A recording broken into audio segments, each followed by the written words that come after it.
to Crypto Clothesline. We're glad to be here with you. Hanging out the crypto laundry. Getting all the crypto info for you.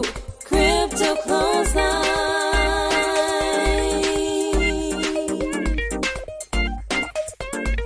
Crypto Clothesline. Here comes the money. Here we go. Here comes the money. The money season on Crypto Clothesline podcast.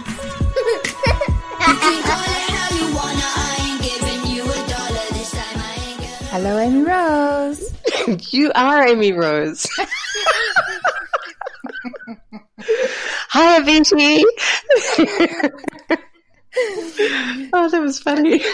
So how are you going? I'm pretty good. I'm once again camped on the floor of my son's bedroom because we are, as you are aware, now homeschooling, and I have a house full of kids, and we're interviewing today. So I've squirreled myself away into the bedroom of my son. It's the only room in the house where there are not people wandering around. Well, they were really quiet. I didn't hear any of them in the interview with Stephen Alexander that we have on today. It was actually a really good interview, and there was no children eating chips, saying mum, pushing you in the back with their little index finger saying,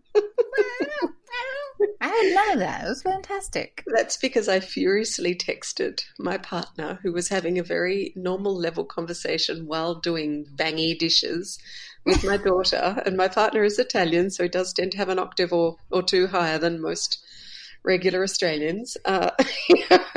It was voluminous, to say the least, and I was sending texts through saying, could you please be quiet? Okay, all right. Well, I think I know what you're talking about now, because I did hear this. I thought there was like a daytime movie going on in the background of your audio. No, something just took off on Safari, like something just started. I have no idea what it was. I just closed down every single thing in my browser, and then I closed down every other thing in Safari, and it just stopped. So I'm so sorry about that. That was really bizarre. Oh, so it was a daytime television on in the background. I don't even know what it was, but you know how sometimes things just start? I don't know. I found it really creepy. I just turned it all off, but apologies for that. And Stephen, oh, no, it's fine. I actually thought now I could have gone back in time, had a listen to the audio and learned a little bit about what your family is doing in the background.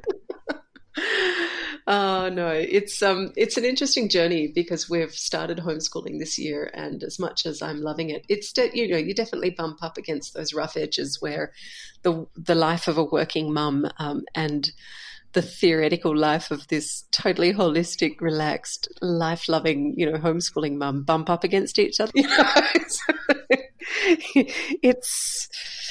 It's on the whole, I'm really loving it. I'm really, really enjoying it, but I'm definitely finding my feet in the middle of all this. I don't know how you're doing it. I don't have it in me. Not like you. I think Stephen mentioned this in the interview, and I made a note of it. It really rang my bells, and we've talked about it in other interviews as well.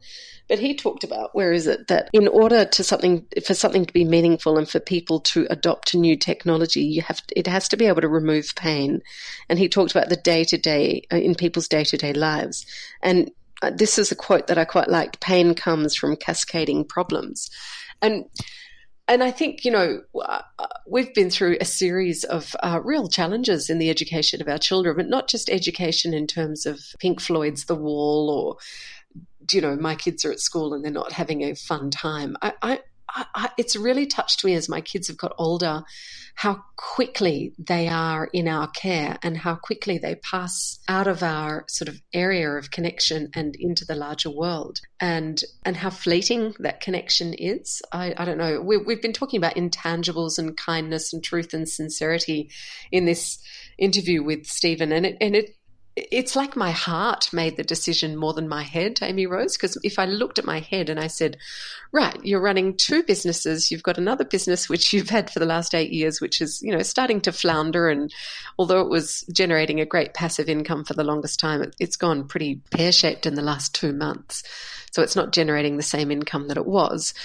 And so if I look at that logically, the last thing I would do is homeschool. But then if I look at the fact that my son was held at knife point in the middle of the city just before Christmas, he's 13 and he was held at knife point by three other 13-year-olds. If I look at the social issues, if I look at the fact that my daughter, who was just this bubbling, happy, massive learning absorption desire had turned into this sort of automaton that just got up and went to school, got herself ready, could never find a water bottle, was constantly stressed and crying. I actually realized that it's being part of the system and being part of that rush mode, that constant rush mode, that I really felt that I was losing my family. So that was the driving force behind the decision to homeschool. It wasn't actually illogical. But I did get a lot of inspiration from other mums, working mums, and I met some other mums, and it's really about creating community and being able to lean on each other and having the guts to think outside the box. Rant over, sorry. Good job. Oh, thanks so much. Well, let's talk about why we do what we do on the Clothesline. Okay. Looking it up. Welcome to the Crypto Clothesline. Our show is about helping women join the blockchain wealth revolution for themselves and for their families. Our names are Amy Rosegoodey and Abiti Catherine Pass, and we're speakers in blockchain and crypto, and we're on a mission. We're learning together with you, talking with leading experts in the space, exploring cutting-edge technology projects that are shaping the future for our children. This podcast is for intelligence and growth, and our values are for peace, harmony, and collaboration on the planet. And no more so today than speaking with Stephen Alexander, who is leaning right into the whole notion of the value of intangibles like truth and kindness and honesty and generosity and authenticity. Didn't he talk about that as well? And how we can be exchanging those in community. Yeah, and he also he's got a mantle. So he was in the very early stages of the banking system going online. He was able to predict a lot of things about the internet that lots of people called him crazy about. And in the episode, he does a few predictions for us on the future of money, the future of cryptocurrency and banking, his thoughts about how the economy is going to work and how currency is going to work. And it was really quite exciting. It sounded very utopian. And so I'm thinking, I'm hoping, and hope is very weak, I understand that, but I'm hoping that his view of how this all unfolds is very accurate as he says that he is with these sorts of predictions. It's certainly a very spicy version a very spicy episode to have within the money season. And he's certainly looking at what money is and really reinventing that concept, or perhaps just honing the concept down to something which he defines as more feminine, more based on nurturing as opposed to the binary, the good, right, the good, bad, right, wrong, two-sided aspects of what he claims is the male approach. And Sophia Mutt, in another interview, she speaks about something quite similar. So it's a fascinating interview. Yeah, let's have a listen. Let's do that. Thank you so much, Stephen Alexander, for joining us today. Now, Stephen, you're the founder of NXT Online, which connects impact investors with fintech and cryptographically verified information systems. So this is perfect for the money season of the Crypto Clothesline. But you're also a professor at Holt International Business School and a business strategy manager and global solutions for Consensus. So we are honored to have you on the podcast. Thank you so much for joining us. My pleasure. I've really been looking forward to this. Welcome. First, before we get into what you were just speaking about before we started recording, could you give our listeners an idea of who you are and tell us a little bit about what you're working on at the moment? Okay. I've been trying to explain to my wife what I do for the last 30 years with not much success, because I tend to get paid to think and solve really complex problems and do analysis where lots of things are becoming interconnected. So that might be a project, or it might be a big program of work, or an entire sector, or, what people call smart cities, or what happens when all of the market sectors get all joined up and what happens then. That's what I do behind the scenes. And I've worked out a whole range of methodologies, and my my passion is helping communities understand what's available and what they can do today in terms of empower them to get to where they want to go. And I started this back in the 1980s, starting Europe's first DOS-based multimedia company, and put the first bank on the line to underwrite a credit card transaction. 1994. So I've been around a long time. I worked in Silicon Valley. We moved to Australia. Dean Brown, when he was the Premier of South Australia, wanted to wire up Adelaide and make it a future city, going back nearly 30 years ago, tracked me down and got me out here for 4 weeks. I phoned Catherine, my wife, up on the first day and said, Australia is so cool. No class system to speak of. I can breathe, and the air's clean as well. So how about moving here? And to my astonishment, she was up for the adventure. Wow. Although fantastic. Well, it was, and it's been the best adventure ever. Oh, well, Stephen, I mean, I know that we have a list of really interesting questions that we want to ask you, but I was doing a little bit of stalking, and I saw an article that you've written in LinkedIn called Digital Predictions from 1994 to the Inevitable Disruption from Blockchain Today. And you speak there about the fact that you were referring to an article that somebody did on you in primetime TV. Was that right? Yeah.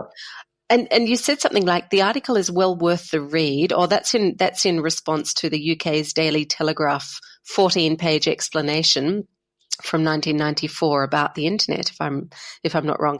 And you've written here, the article is well worth the read, if only to gauge how long it takes to get anything new adopted without people seeing exactly what value is in it for them.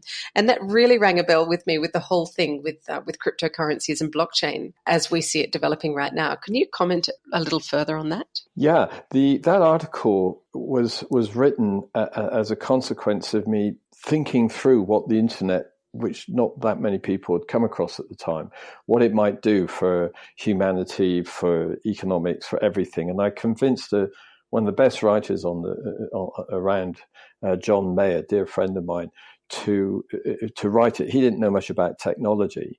He disbelieved me because he's an investigative journalist. They didn't even believe what the family tell them. So he really challenged me, because I was saying the internet would change everything. And that was based on a hypothesis of three pieces of technology: fiber, satellite, and computer chips.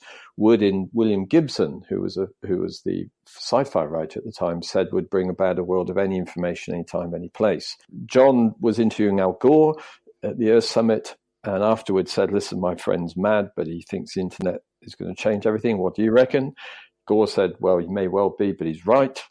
His vision at the time was to create super information highways. And so John agreed to sit down, and I expressed the vision of what it was all going to be, and he interviewed everyone to verify it. And we commented on democracy, a lot of things. What we understood, most of the stuff we're talking about today was thought of, back then.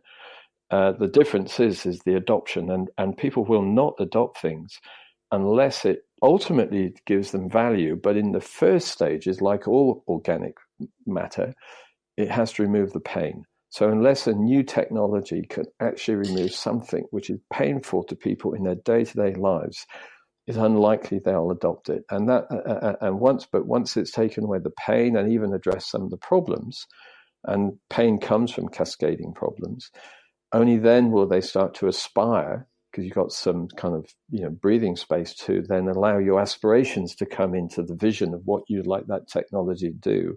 And then you'll measure on whether it will get you where you need to be in life, as whether or not to use it. And that's the fundamental principle that I'm teaching students around the world, is how to map all of that. And you're working on an application at the moment on how to map out whether an idea is dodgy or whether it's going to work. Can you tell us a little bit about this application? Yeah, if you can see my room now, it's got all these charts, and it's all mapped out with the logic and the algorithms and the interfaces, because I actually want to get it out as a free app. I want to be able to, as a ready reckoner, to give you an approximation. If you have a good idea to fix a problem which causes you pain, using Web3, blockchain, and I'm including now holochain technologies, whether it would work in so much would it solve the problems they care about, the pain they're experiencing, and ultimately would it then generate value using criteria that they deem to be important, which is rarely money. if someone wants to do something, it's whether it will make their life easier, save them time, definitely at some point be a bit cheaper or cost less. But what really drives, and you start to see how ecosystems work, what really drives things is value that we ignore today, especially in our monetary system. So we can predict that, and then I teach people how to turn some of that value into legal artifacts that they can own. So one of the projects that I'm working on in the city of Logan, and it's my wife Catherine's, it's her project because it's for self-advocacy. So she's had me working on this model for her, so to underpin her methodology. People with chronic disease will be able to capture the evidence of what made them better in terms of managing their chronic condition within their circumstances, what resources and lifestyle resources actually helped them in their day-to-day life and had some efficacy in terms of their chronic condition, based on measuring points that they wanted. Most people want to be off medications, off drugs, not on more. And that she's been working on that project for 3 years, and we're in the process of building an app with my methodology underpinning it. And people will be able to tokenize that the value. So they'll better work out, measure. If you say experiencing mental, you've got you've been prescribed medications and you've been diagnosed with a mental condition, we'll be actually able to measure what impact kindness had in terms of support, whether someone you needed some food, whether people gave you some help in training, and you got a job. What impact that had on reduction, the ability of a GP to reduce medications, and the whole roadmap. But we're going to make it where those people own the intellectual property of their person, digital habeas corpus, and that they can tokenize that value, and that's something that they can trade that value in order to help them in their own journey. So that's really what, if you like, blockchain and what holochain and all these distributed models, they're going to be able to empower communities and individuals to take back control in a meaningful way. Here's a tough question then. Maybe it's not. I don't know if you've used your app or your methodologies yet on this question, but if you can tell if something is going to be good or bad, have you tested cryptocurrency? But if we were to put the success of cryptocurrency as a project onto your application to see if it's going to work, how would it come out? Would it say it's great or terrible? That's really interesting, because in your introduction, you cited me working with Consensus. I actually was working for Joe Lubin last year directly for Consensus, and we now kind of work with the local Consensus guys here. And Joe Lubin contacted me, and that's what he wanted me to do. So I spent last year looking at a global strategy, but the real work I was doing, and I presented my findings to him on the floor of a hotel lounge when we were in the Philippines just before going into a meeting. And I had these huge maps, and what I'd looked at is, if you factor in at that time, it was all of the capacity of Ethereum and other ledger capabilities, then all of the applications and services that Consensus were in the process of developing, and others, so those were like taking that core technology into something useful that you could use on a day-to-day, where that was checking ID, verification, transactions, empowering communities. So I've had to factor in all of that. And then we looked at, well, how would that affect different marketplaces today? So I looked at, all the major markets like telecommunications and all of those market sectors. So what I could say is, okay, well, if a telephone organization adopted crypto and all of the other capabilities, what impact would that have on them over say, a 5-year period in expanding out customers, offering more areas? And then the next level was looking at disruptive tipping points, digital disruption points, the kind of, environmental disruption, all the things we know where projections of things where things will never be the same again. And then looked at what impact that would have in causing even more disruption or even bringing about some benefit. And then finally, I had this outer layer, which would be what would be the outcome of it on humanity and people. And what was interesting is if you map that out on the telecommunications, and I go down into microscopic detail of drilling down what would that mean in supply chain to a relationship, how would that, where you're measuring tiny detail of different values, monetary and others, and on profit. But if you ultimately take that, my finding is what Joe was really interested in, was that the best that would make an awful lot of money for telcos in the first stage. Then, of course, they would be the architects of their own failing, they'd all have a Kodak moment because other people will do it. So, if you're a phone company today and suddenly everybody else from Facebook is giving free telephony, and as soon as someone else can get their devices connected, they don't need you anymore. So we could show how they would go up, very profitable, and then down. And ultimately, the outcome for humanity is that more people could afford more telephones. I then looked at this for a model for Tom Miller. Tom asked me, okay, now let's have a look at the grassroots. If we gave that same capability to human beings in communities of common interest and geographic, what would the pathway be, which I mapped out? Because Tom was at the time putting together a global aggregation from a community level and teaching people to build their own community telcos was his plan, which Consensus were going to fund. And I showed that at that stage, ultimately to humanity, is that communication and connectedness would become a human right, because you'd find out how to do that without having for people to pay. I mean, after all, it doesn't cost any money to put light down a piece of glass, which is what fiber optics is about. We've all got devices, even in the city today, if you work out how to collaborate, as we do now with electricity, where we can use our devices to share bandwidth and so on. You don't need telcos. So we mapped out all of that. So I have done that on massive scale. And I started looking at that on what's so-called smart cities. And I did a contribution for a white paper for the new Beijing city, which is being planned in China, would be about 3 times the size of New York State, looking at ultimately, would it be livable? How would you actually apply cryptocurrencies and, more importantly, going beyond crypto, using smart contracts and other legal instruments to gain collaboration, to be able to optimize things, to be able to actually drive things from the ground up? Could you actually make it livable by virtue of it being things like affordable? Because bearing in mind, 30 or 40% of those jobs we know today in those cities will disappear. How are people going to pay the bills? So you're going to have to drive down utilities so they cost next to nothing, which of course they do in reality, but not by the time we pay for them. So you can, I do all that modeling. Now, that's not going to be in the app because that's for a sort of higher level of specialist analytics, but I'm going to be teaching a course because the first one's for undergrads with the app. The second one will be for postgrads, and I am going to be teaching a course on how people can map anything and everything and make sense of it. Alexander, where will that course be available? You mentioned that you're going to be teaching it in London before we started recording, but is it going to be an online course, or is it something that people need to be attending at a specific place?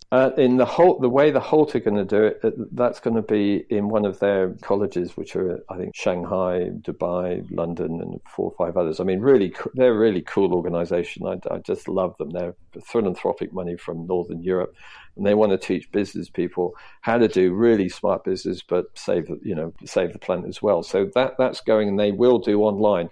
What I'm going to be announcing in the next month, because I've had so much interest, is I'm going to teach people. I'm putting a course up under my brand. It won't be accredited like Holt, but I'll be able to fast track people, and I'm just working out if I can get the app going. I want to be able to draw, so that's free. Then teaching it will be much lower.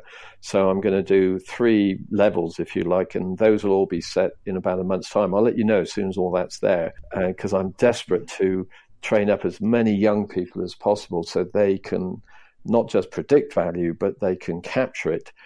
And then by capturing value, especially intangible value like trust and truth, as we mentioned before, and even things like kindness, how can we then make those into artifacts so those become part of our tradable activity and therefore in our economics? And I believe my reporting back to Joe Lubin was that I believed that ultimately about 20% of any token which is used for or coin, whatever people want to call it, but any mechanism to barter, exchange, or trade, about 20% of it maximum needs to be fiat money, i.e. money that's underwritten by taxpayers to keep its value, other than, because there's not gold anymore. And the other 80% will be tokenized values that have been generated through these transactions. And the importance of that is, we all know today, a byproduct of all economies and transactions are debt. So we've got more debt today than we've got money, which means we're indebted slaves forever. Whether you're a government or a corporation, it's completely screwed, as we all know. It's well understood how to use crypto to be able to get more equity in the world, but we've got to also be able to generate sufficient value where we can get out the debt forever and we don't have to go back there. And the beauty of this is, if you are able to capture things like trust and truth and sincerity, kindness, and mechanize that, then the more trusting worthy people become, and the more truth that there is out there, and the more that's being used as fundamental principles of our economy, the more we generate. So we can actually have economies which are based on an almost limitless supply of value, which we've worked out how to use that to exchange things, not just stupid money.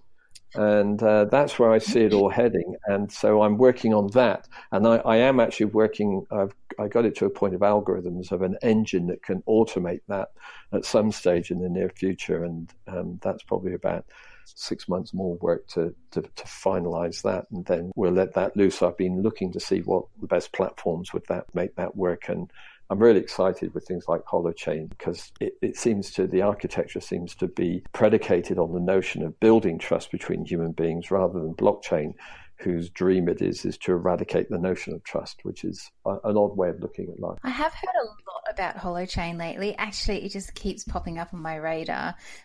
Maybe it's because I'm in the same circles and we're all in crypto and blockchain and decentralization and that sort of thing. But I have heard a lot about that. But one of the things that I wanted to talk to you about, because this fascinated me, particularly on your point in the past about skepticism around the internet and how it's going to change the world. Someone told me that you helped put the first banking system online in the UK. Can you tell us a little bit about this? Because it's pretty juicy, considering I would have figured back then they would have been a little bit skeptical about the rewards for something like that. Well, they were more than skeptical.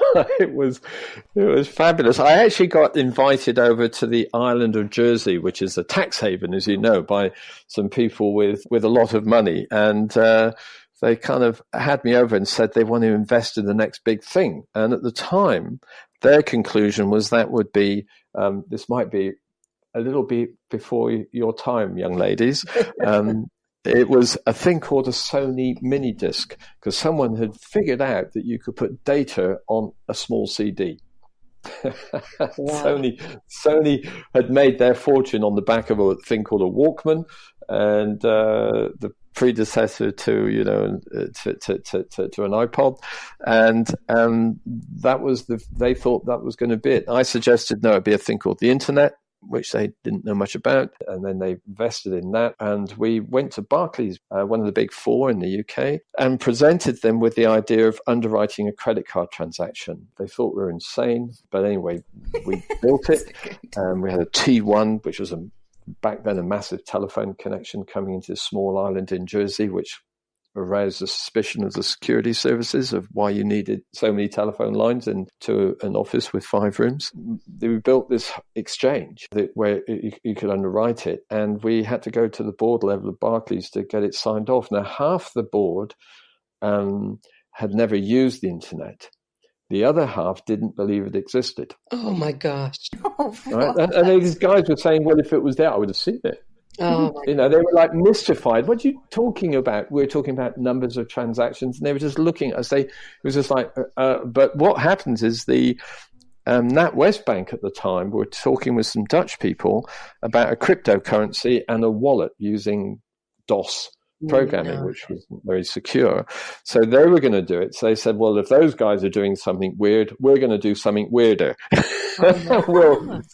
we're in. And we didn't have any form of encryption going between someone putting their credit card in. And in fact, we had to have typing.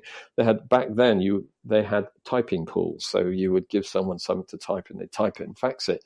So we would actually fax the request to Barclays in London from there, and they would fax it back, and then the system, the credit card was, was ratified. And then we built the first shopping mall, which had Toys R Us and a whole range in. And again, people were saying, well, how can you charge? This was great. Even a banker said, is that morally justifiable to sell virtual real estate which doesn't exist? The others told him to just shut up and get the money in, But so that was the original time. But that was nothing by comparison to later on. I worked in Silicon Valley with Tannenbaum, who was the Stanford artificial intelligence expert. And he was asked by Silicon Valley, this is when, in the days where they were declining, this was before the boom, what should we do? And he said, well, link up people, not organization. And famously said, shit happens. He had a few theories to back up that. But so he said, we use the thing called the internet to do that. So I worked with them. And one of the projects we got was with the Financial Transaction Consortia to build an electronic check. Now, in truth, it wasn't really a check, but we called it a check. It had to behave like a check and smell like a check so that it would then come under all of the common law regulations around the world and take advantage of the fact that lots of regulations existed in terms of settlements of checks. So it was 2 years' work. It worked. You could do transactions with XML, so you could reconcile, you could have all your invoices. And it was the most brilliant thing going. It was going to cost a fraction of a cent per transaction. We had all the main banks, we had the financial institutions, and I learned my huge lesson. We presented this to the business side of the bank, and they killed it in one day. Oh my gosh! Oh, because of the beneficial impact to the consumers and businesses. But they would lose out on being able to charge credit card transactions where they charge transactions. They charge a percentage for some peculiar reason, a percentage of the value of the transaction, as if that had anything to do with it. Yeah. And then, creaming it. So they killed it. And I realized then the only thing that could work would be something that had to be distributed. If it was controlled centrally, well, then whoever controls the standards or the regs around that could actually distort all of that technology for their own good. So it took me years to wait for blockchain. Oh my gosh, because it's fundamentally going to be denying their bottom line, isn't it? Well, it will be. I mean, if you look at money, and I was over with Tom doing a project he was involved in the Philippines, but with the second biggest bank there. But I was in the room with the chairman and all their shareholders, and he said, well, everybody, having now done a blockchain project, a very small one, I can see that banking transactions can no longer be core business. Wow. And the reason being is that we wanted a bank for the clearing. So you've had pretty incredible foresight, Stephen. I mean, from way back then. And I'm just wondering, you're a little bit of, I'm seeing you as like a little bit of a psychic maybe, got these special abilities. One of the questions we're asking in the money season is, how do you predict the future of money and the future of the banking system? Oh, it's great, isn't it? There are patterns. They're very clear and distinct patterns. And the way you analyze it is you look at all the tipping points that are coming. If we say, let's have a look, it's not really banking anymore. So let's say the money sector, the space. And when everything's connected, there's no more banks or there's no more financial sectors. It's like that banking saying, well, our future can't be transactions. So what is it going to be? Maybe we should start selling telecommunications because telecommunications are selling banking service. So who's doing what?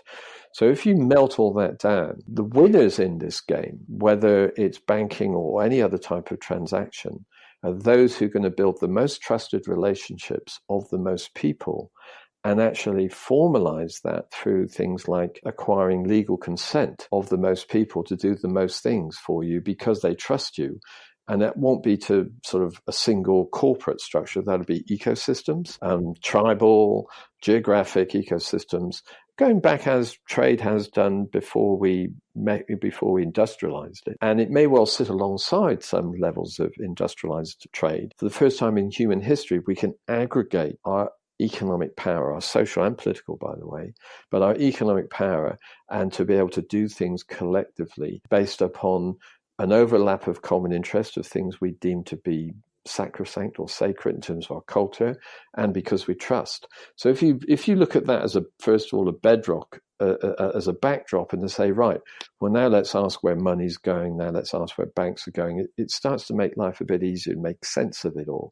And you can see then you can get some very clear characteristics. So yeah, I see fiat money existing for so long as taxpayers are willing to underwrite, as we are, when they screw up. So the next time we have another bank meltdown and we're all going to, our government say, oh, it's okay, our taxpayers will pay the bill and pay off the banks regardless of the amount. But as soon as we the people say, well, hold on a moment, governments, that's not your job to endlessly create the banks or our own particular currency, that's when those things, and that will decline. So we definitely won't see all the myriad of currencies we've got now.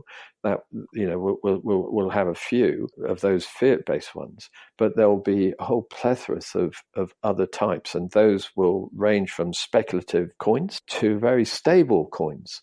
So, for example, we were working last year with a number of countries that will allow banks to issue cryptocurrency based on their own local currency, but simply by doing what banks did years ago when I was young, is they had a bit of gold in the central bank and the note was a promissorial note representing the gold. All it does today is the currency represents a commitment from the government that will support and will underpin that currency. So all they've got to do is put $1 billion into escrow into a central bank, and then they can use tokens to represent it. So that will happen, and that means that, and the sooner that happens, the better, because it means I can get my wages if I work for somebody directly from the company without having to go to the bank, and I can disperse it without any cost. But what's interesting is when you look at this notion of being able to look at what is the value underpinning any currency.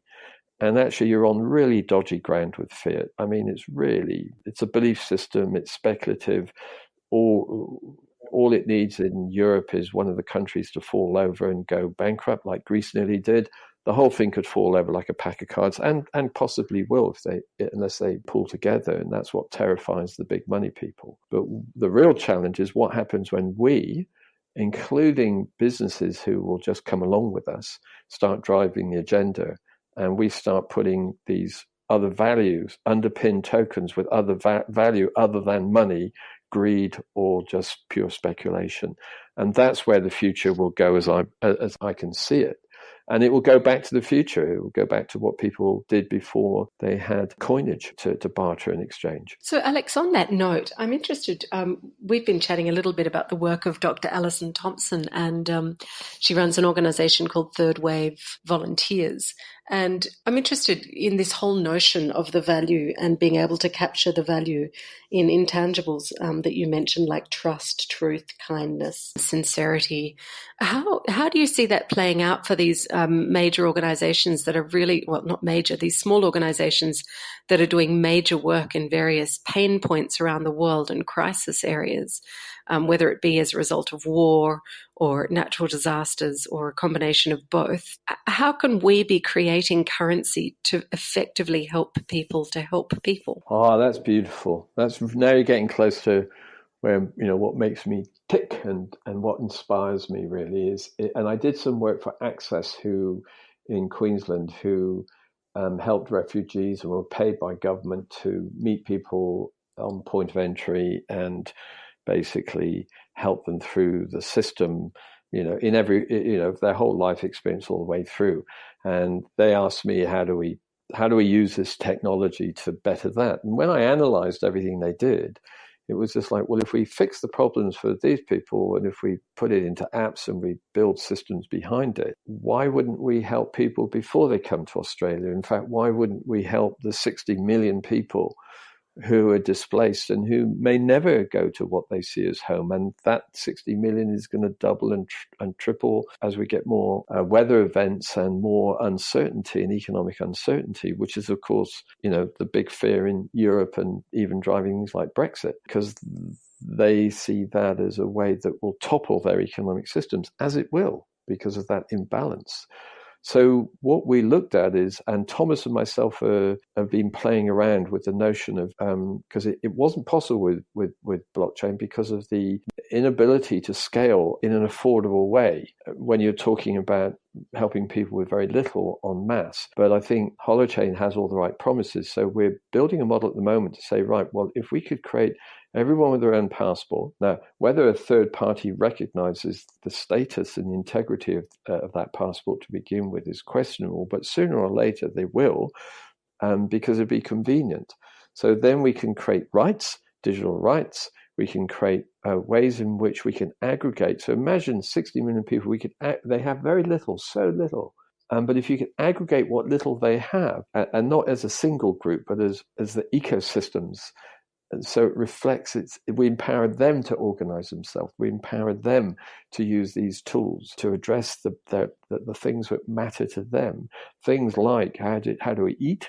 How do we get a shelter? How do we pull together the learning so that we can take the young, train them up so that, even if we could get, as we were looking, some of the kids to become Java programmers and help them with their own cooperatives so they could get, if they could get $100 work into their family per month, the impact would be huge. And we think we could get them 500, okay, as cooperatives. So what we're modeling is more the technology is relatively easy bit. The question is, so what? Would it work? Would it resolve their pain? Would it address some of the problems? Would it empower them? And I think the advantage of doing that is that then when someone wants to give, because I've looked at that organization this morning that you sent, and it's fabulous what they're doing. And there's lots of organizations are, but if you then go and interview people who give time, effort, or money and contribute towards those needs and those causes, their experience is important. They need to know they've made a difference, not just that the 80% of the money went to the front or 100%. They want to know, did I make a difference to those people that are meaningful? Because that's what's going to, my experience will then be, I know I've done right. And it'll fuel more people to be involved, won't it? Yeah. And what is it that when you ask that question, rarely does the matter of money come up? When you start mapping out, what is it that somebody in that situation, and we did this mapping out for Access, what was typical, that was, I remember we mapped it out with a lady in Afghanistan who was originally came from Pakistan, 2 children, husband being killed, and that's the beginning of their journey. Now, it might be 8 years before they hit Australia, and we only look at them from when they arrived. So I was saying, what can we do all the way back to their journey? They're only less than 1, point something of a percent of the women who would be able to come to Australia. The rest are in those camps and will remain there with their children. Mm-hmm. So what are we doing about them? And when you ask about they want dignity. They want, apart from immediate things, food and shelter and safety from being harm's way, they need dignity. And you can measure that, okay? So you can actually determine that these things actually generated this dignity and this level of empowerment, and this is what they want for their children. So you can measure all of that, and then you can start working out ways to barter. Well, I can give you this, which will help you become more dignified. If you can help me then with this, which will help me become more learned. Or my kids to actually learn a skill which can earn them some other points or even fiat money. And so you look at it you map all that out. So that's what Tom and myself are doing.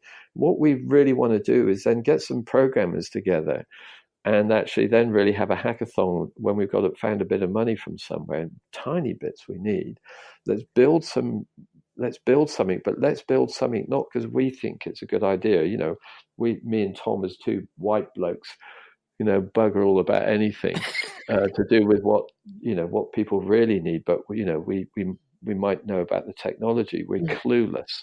But where we listen to people's needs. And so we say, right, well, we can orchestrate the existence of the technology to underpin organizations like yours you were talking about, and even they sort of know enough to know they know little, but what they do have is the connections and the trust to actually then listen and empower people. We want it so it's not charity, which sucks, because they can do a better job than we could ever dream of collectively. So that's what we're looking at.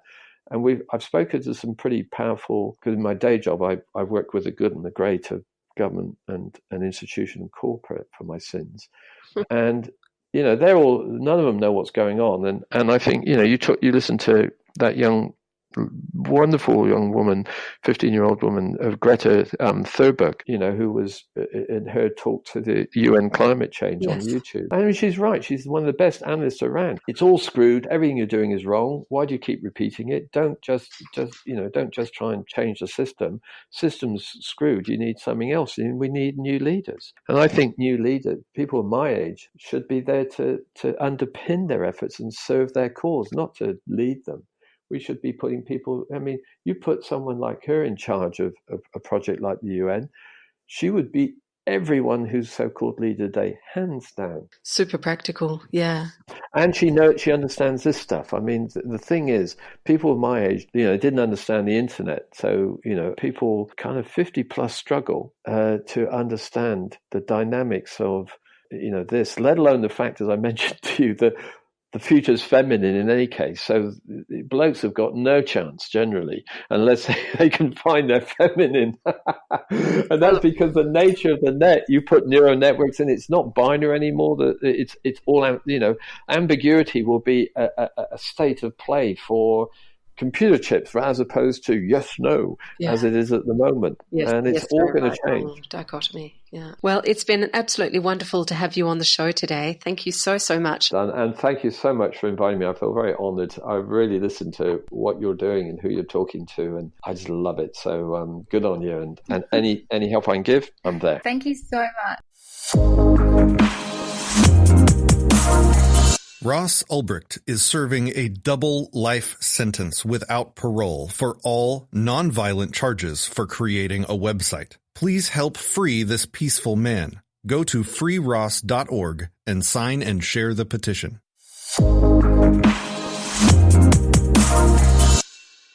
All right, so now we've got the Tantra of Money coming up. That's going to be an interesting edition. That is going to sell out. Just the title alone. Do you think that's what we should call this episode? Oh, why not? People are going to be just jumping out to buy the Kama Sutra of Bitcoin. Well, we really do need to look at it in that way, though, as a balance. And I think women are generally drawn to balance. Not just a whole group of women, but more the masculine and the feminine to balance it all out. Because I don't know, I think the masculine is of the currency system is getting faded out, but I can't imagine the success of currency without that element within it, So I think it's going to be an interesting road to see how it does end up balancing out. Because the feminine would be beautiful within currency. Yeah, I've heard Sophia Matt speak about that, and JP Parker also addresses that sometimes when she discusses these things. And I think it's more about us coming back, and Stephen touches on this too, us coming back to those fundamentals, coming back to that tribe mentality of the bartering of not necessarily just goods and services, but when he was referring to refugees and women who are living in refugee camps, and there's very little chance that they'll ever get out of there, and their kids are there as well. It's what is the biggest, most important aspect of their lives. Yes, they want food. Yes, they want survival, but they want a sense of dignity. So I think that's those intangibles is perhaps what he's referring to in that feminine reference. And it's like you say, I think a balance is needed. And actually that's the case with everything in life, isn't it? It's a balance between, it's the whole Tao, it's the darkness and the light. Anyway, we're going into philosophy here, but yeah. Well, it's also logical. You can't just have something completely lopsided. How is that? It'll just sink. Well, look at our current financial system. Exactly. The cryptocurrency the cryptocurrency sort of I don't know, they're dabbling a little bit, some of the banks, with cryptocurrency. If they do it the right way, and someone asked me the question today, let me just find it actually. It was sent to me as we were doing this interview. He asked me, are you under the same impression as myself that blockchain will eventually be used to control us all? And I just thought, there's an element of it all that's absolutely possible because of the current situation we're in, where that is so valuable, having power and control. But if we have the other element come in and it balances out, perhaps that won't actually be the future. So I feel like we're in a bit of a battle at the moment to break out of the current system and move into the new balanced system. It's an interesting one. I was just looking at a meme that's going around, and I saw one most recently put forward by Kieran Mesquita. We've had him on the show before as a Bitcoin developer plus other things. Anyway, I can't quite find it now, but it was on a Telegram chat with Naomi Brockwell as well, and it was a meme, and it had a picture of, I think it was the Federal Reserve, and then there was a picture of a Bitcoin coin underneath, and it said, I'm here to tell you I'm your real father. And you've mentioned that to me before as well, that perhaps it's governments and things who are Satoshi, who are the creators of Bitcoin, in which case we think there's this great emancipation and this great decentralization movement, when in fact it's possibly just another deeper level of social engineering. I just think it would be really silly to discount that theory, because if that's not in the back of your mind, then you're not prepared for what could come. It's sort of like you're still in this illusion. And we're going back into the conspiracy theories. Well, that's okay. I remember reading when we spoke to Bonnie Yu some months ago, and we were looking at identity on the blockchain. And so there were people who had lost all of their identity pages. So the blockchain was kind of like a savior, because it could save everyone's ID, and it couldn't be tampered with, and it could never be removed, and it couldn't be argued with. So then thereby reducing, human trafficking and what have you, potentially, in theory. But then what about the fact that in terms of privacy, all of your information, as you've just said, is stuck on a blockchain and controlled? Who gets to control it? Who gets access to it? And how do you know that you're the only one accessing that information? Well, it's not just that. Imagine if the people involved, imagine if there was a bank, a government, a blockchain, and the Internet of Things.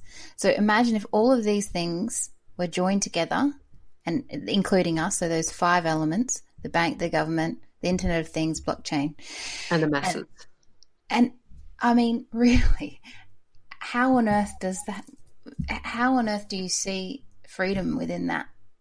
However, that's exactly what the future is said to hold: blockchain and the Internet of Things working together with the government and the banks. These are just like already predetermined outcomes to our current, the environment within tech at the moment.